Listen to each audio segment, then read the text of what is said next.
Hello student, e learning class में आपका स्वागत है।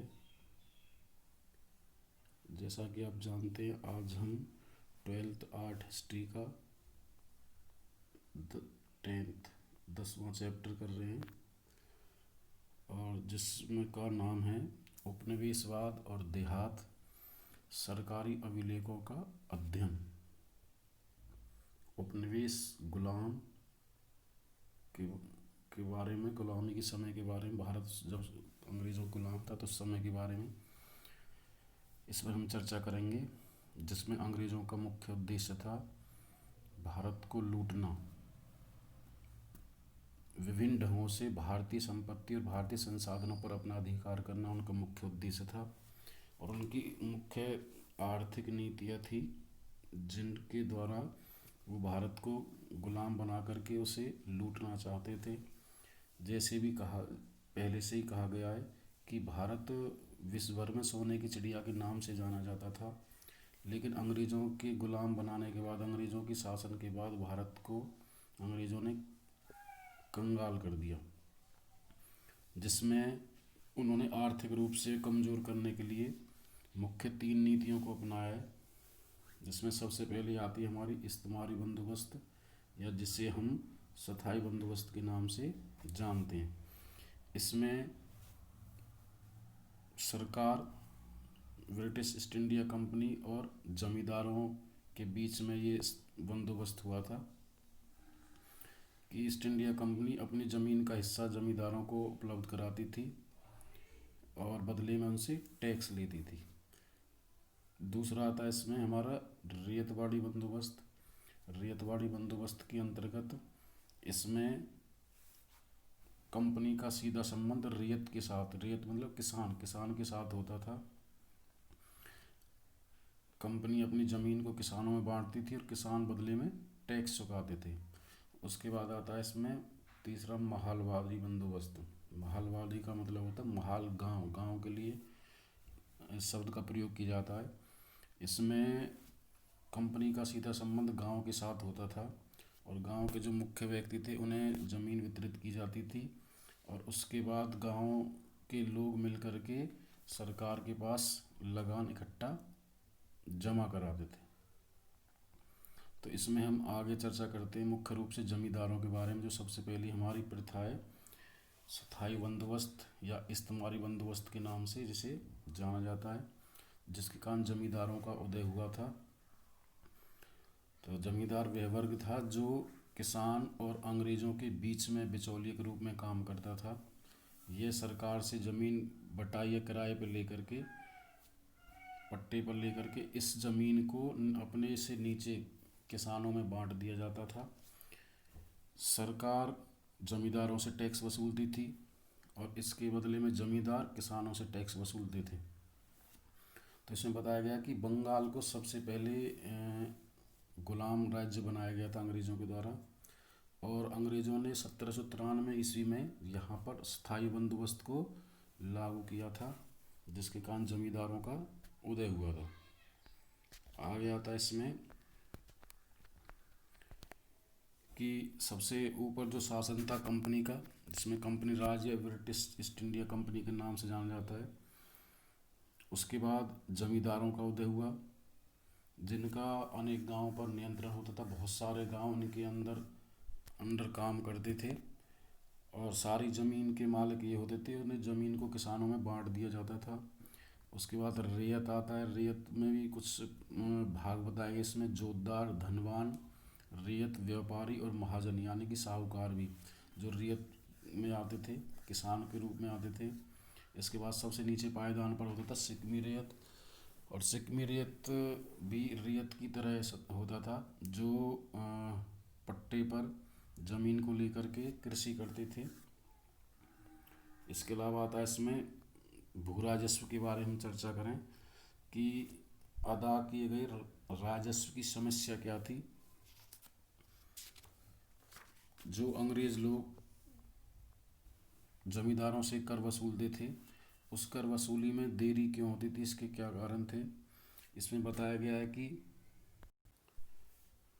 तो इसमें अदा न किए गए राजस्व की समस्या के बारे में चर्चा करते हैं कि 18वीं शताब्दी के अंतिम वर्षों में बंगाल के अंदर स्थायी बंदोबस्त या इस्तेमारी बंदोबस्त नाम की भू राजस्व प्रणाली लागू की गई, जिसमें बहुत सारे जो जमींदार थे उनकी ज़मीनें दूसरे हाथों में दे दी गई।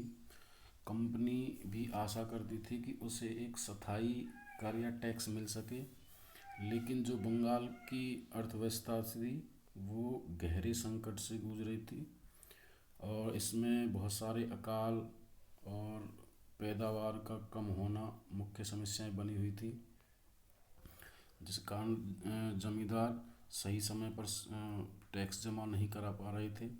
इसके अलावा कंपनी ने नए नियम के अनुसार तय किया गया कि इस्तेमारी या स्थायी बंदोबस्त को हमेशा के लिए लागू कर दिया जाए एक निश्चित भू राजस्व के रूप में, कि जमींदारों से इस क्षेत्र से इतना भू राजस्व लिया जाएगा। और यह अधिक लाभ कमाने के उद्देश्य जमींदारों भी कृषि और की ओर ज़्यादा ध्यान देने लगे थे। इसके अलावा इसमें कहा गया है कि इस्तेमारी बंदोबस्त के अधीन जमींदार गांव में राज्य के लिए राजस्व इकट्ठा करने वाले अधिकारी के रूप में बन गए थे और ये जमींदार इतने बड़े होते थे कि इनके पास लगभग 400 गांव एक एक जमींदार के पास था और ये सभी मिलकर के गांव के लोग सभी मिलकर के जमींदार के पास टैक्स जमा कराते थे और जमींदार उस टैक्स को सरकार के पास एक निश्चित मांग और समय के अनुसार जमा कराता था। और ब्रिटिश अधिकारी भी जमींदारों से आशा करते थे कि उनका राजस्व या भू राजस्व समय पर उन्हें अदा किया जाए।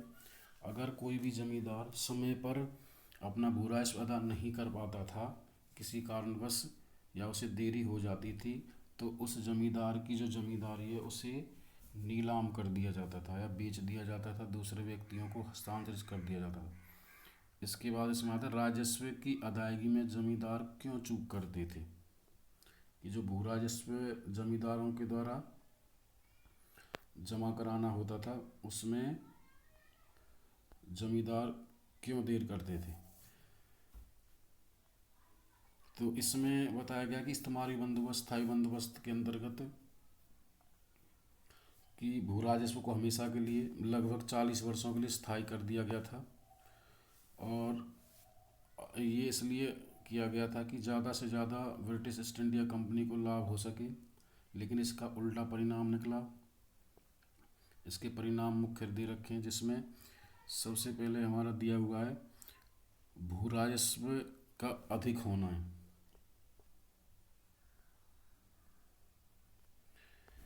इसमें इस्तेमारी बंदोबस्त के अंतर्गत अंग्रेजी सरकार के द्वारा स्थायी बंदोबस्त जो किया गया था उसमें भू राजस्व की जो दर थी बहुत अधिक बढ़ा दी गई थी और जिसके कारण जमींदार समय पर अपना भू राजस्व जमा नहीं कर पा रहे थे, क्योंकि भूमि अच्छी नहीं थी, पानी की सुविधा नहीं थी, तो किसान अधिक फसल पैदा नहीं कर पाते थे, जिसके कारण वो अपना भू राजस्व जमा नहीं कर पाते थे। और दूसरा आता है इसमें कृषि उत्पादों की कीमतों में कमी। हेडिंग दूसरी जो बनती है इसे बताया कि 1793 में जो इस्तेमारी बंदोबस्त लागू किया गया था उसमें जो कृषि उत्पाद थे उनकी कीमतें बहुत कम थी। जिन फसलों को किसान उत्पादन करते थे वो कीमतें उनकी कम रखी गई थी और रेयत या किसान जमींदारों को भू राजस्व अदा न कर सके। रेयत शब्द का प्रयोग किसानों के लिए किया गया था और इसमें मुख्य रूप से ज़मीन की खुद काश्त करते थे या बाकी ज़मीन सिकमी रेत को पट्टे पर दी जाती थी। इसमें रेत को दो भागों में बांटा गया, रेत और खुद काश्त या पाही काश्त। तो खुद काश्त वो किसान होते थे जो ज़मीन पर खुद कृषि करते थे अपनी ज़मीन पर और एक निश्चित टैक्स सरकार को अदा किया जाता था। इसके अलावा पाही काश्त वो किसान होते थे या सिकमी रेत वो रेत होते थे जो जमींदारों से या अन्य लोगों से किराए पर ज़मीन लेकर के उस पर कृषि करते और उसका आधा हिस्सा अपने पास रखते थे और आधा हिस्सा जमींदार को या कंपनी को जमा किया जाता था। इसके अलावा आता है इसमें तीसरा जो आता है हमारा सूर्यास्त्र कानून। सूर्यास्त विधि या सूर्यास्त कानून से कहा गया है, इस्तेमारी बंदोबस्त में ईस्ट इंडिया कंपनी के द्वारा एक नया कानून बनाया गया जिसे नाम दिया गया सूर्यास्त कानून। इसका अर्थ है कि जमींदार को एक निश्चित तिथि के समय सूर्य अस्त होने से पहले अपना भू राजस्व सरकार के पास जमा कराना होता था। अगर कोई जमींदार ऐसा नहीं करता था तो उसकी जमींदारी नीलाम कर दी जाती थी। उसके बाद चौथा इसमें आता है हमारा, अगली हेडिंग आती है हमारी इसमें कि कंपनी द्वारा जमींदारों पर नियंत्रण। तो भू राजस्व में देरी का एक मुख्य कारण माना गया कंपनी का जो जमींदार थे उन पर कठोर नियंत्रण एक कारण माना गया, जिसमें जमींदारों के पास बहुत सारे अधिकार होते थे। वो अपने न्यायालय कचहरी लगाते थे, उनके पास अपनी सैनिक टुकड़ियाँ होती थी और जिसके कारण वो सख्ती से किसानों से कर वसूल कर सकते थे। लेकिन सरकार के द्वारा उनके इन सब अधिकारों को समाप्त कर दिया गया, जिसके कारण वो भू राजस्व वसूल करने में उन्हें काफ़ी दिक्कतें होती थी, जो एक भू राजस्व जमा न कराने का एक प्रमुख कारण बना, जिसके कारण जमींदारों की कंपनी के द्वारा ज़मीन नीलाम कर दी गई। उसके बाद अगला आता है हमारा पांचवा, जिसमें हमारा मुख्य अधिकारी होता है इसमें अमला। अमला एक ऐसा व्यक्ति जो जमींदारों के द्वारा नियुक्त किया गया था और जिसका मुख्य कार्य कर इकट्ठा किसानों से भू राजस्व इकट्ठा करना होता था, उसे अमला कहा जाता था। और इसमें बताया गया कि किसानों से भू राजस्व इकट्ठा करना कोई सहज कार्य नहीं था। इसके दो प्रमुख कारण दिए थे कि पहला तो फसलों के खराब होने के कारण, कृषि उत्पादों के मूल्य की कमी के कारण रैयत भू राजस्व अदा करने में असमर्थ होते थे। कि इसमें बताया गया कि अच्छी फसलें न होने के कारण या फसलों की कीमतें कम होने के कारण जो किसान थे वो अपना टैक्स नहीं दे पाते थे। दूसरा था गांव के धनी रेत और गांव का मुखिया, जिसे जोतदार अथवा मंडल कहा जाता था, जमींदारों के प्रभाव को कम करने के उद्देश्य से भू राजस्व की अदायगी नहीं करते थे।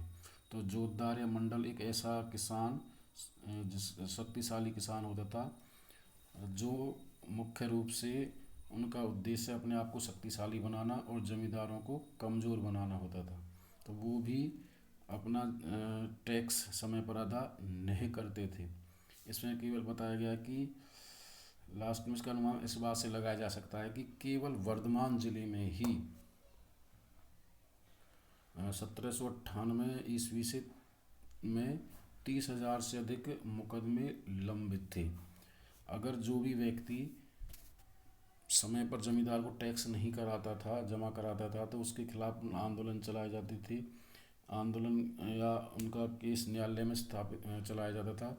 लेकिन फिर भी किसान समय पर टैक्स जमा नहीं कर पाते थे और जिसके कारण समय पर टैक्स जमा नहीं होने के कारण अंग्रेज सरकार जमींदारों की जमींदारी को नीलाम कर देती थी। आगे इसमें दिया गया हमारा जोतदारों का उदय। भू राजस्व की अदायगी में चूक के बाद इसमें आता है हमारा जोतदारों का उदय। जोतदार कौन थे? कि जोतदार जब जमींदारों पर घोर संकट पैदा हो रहे थे, वो समय पर अपना टैक्स जमा नहीं कर पा रहे थे, तो उन्हीं के खिलाफ कुछ लोगों का उदय हुआ जो एक किसान वर्ग से संबंध रखते थे, जिन्हें जोतदार कहा जाता था, या गांव के प्रभावशाली लोग, या इन्हें कुछ अन्य नामों से पुकारा गया है, जिसमें मुख्य रूप से हवलदार, गांठीदार और मंडल के नाम से इन्हें जाना जाता है। जो ये गांव के मुख्य शक्तिशाली व्यक्ति होते थे, उन्हें जोतदार की संज्ञा दी गई है। इसके अनुसार एक विदेशी यात्री जिन्होंने फ्रांसिस बुकानन ने उत्तरी बंगाल में दिजनापुर ज़िले के बारे में इसमें चर्चा की है कि वहाँ पर किस प्रकार जोतदार एक शक्ति के रूप में उभरे हैं। जिसमें सबसे पहले दिया गया इसमें हमारा कि बड़े बड़े भूभागों पर अपना नियंत्रण, इसमें बताया गया कि जो जोतदार होते थे आरंभ में उन्होंने अपने समय पर भू राजस्व न जमा करने के साथ साथ उन्होंने बहुत विशाल या बड़ी बड़ी जो भूभाग थे, जमीन के क्षेत्र थे, उन पर अपना नियंत्रण स्थापित कर लिया था और वो शक्तिशाली बनकर उभरे थे। और इसमें बताया जाता है कि कई भाग तो ऐसे थे जिन पर हवलदार या गांठीदारों का अधिकार होता था, जिनका आकार लगभग हजारों एकड़ होता था। दूसरा आता है इसमें हमारा गरीब रियत और व्यापक शक्ति का प्रयोग। गरीब रियतों पर व्यापक शक्ति का प्रयोग, जिसमें जोतदारों के बारे में बताया गया कि उन्होंने कृषि के साथ साथ व्यापार और साहूकारी को भी अपना लिया था कि वो इतने शक्तिशाली हो गए थे कि वो किसानों को पैसा उधार देते थे, बदले में उनसे ब्याज लिया जाता था। इसके अलावा वो ज़बरदस्ती गरीब रियतों पर अपनी शक्ति का प्रयोग करते थे, उनसे अधिक मात्रा में कृषि कराना उनका मुख्य काम था। अधिक से अधिक लगान वसूल करने में उनकी मुख्य भूमिका होती थी। अगला तीसरा आता है हमारा इसमें बटाईदार। तो बटाईदार कौन थे? वे लोग जो जोतदारों से उनकी ज़मीन का कुछ हिस्सा बटाई या किराए पर लेकर के उस पर कृषि करते थे। और इसमें बटाईदार जो लोग होते थे वो खुद कृषि करता था, हल चलाता था, और जो फसल होती थी उसका आधा हिस्सा बटाईदार के पास और आधा हिस्सा जोतदारों के पास जमा होता था, जिसके कारण जोतदार शक्तिशाली होते चले गए। अगला दे रखा है इसमें हमारा चौथा, गांव वासियों पर सीधा नियंत्रण। जो जोतदार जो होते थे गांव के शक्तिशाली व्यक्ति, उनका गांव के लोगों पर सीधा नियंत्रण होता था और उनका जिनके कारण अधिक मात्रा में उन लोगों से कृषि कराई जाती थी और उनसे टैक्स वसूला जाता था, जिसके कारण जोतदार एक शक्तिशाली वर्ग के रूप में उभर कर सामने आए। पांचवा आता है इसमें भू राजस्व बढ़ाने के प्रयासों का घोर विरोध। तो जो शक्तिशाली वर्ग था जोतदार, जब भी जमींदार भू राजस्व बढ़ाने का प्रयास करते थे तो सबसे ज़्यादा विरोध जोतदारों के द्वारा उनका किया जाता था। और जो भी जमींदार के व्यक्ति, जिन्हें अमला कहा गया है, भू राजस्व इकट्ठा करने के लिए जो पहुंचते थे, उन्हें जानबूझ के जोतदार टैक्स नहीं देते थे। और जोतदार अपने समर्थन रेत के हितों का पूरा ध्यान रखते थे।